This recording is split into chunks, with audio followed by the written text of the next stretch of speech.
நடந்தால் ஆறு, எழுந்தால் அருவி, நின்றால் கடலோ,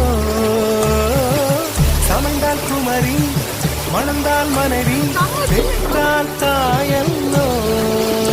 சிறு நதிகளே, நதியிடும் கரைகளே, கரை தொடும் நுரைகளே, நுரைகளில் இவள் முகமே.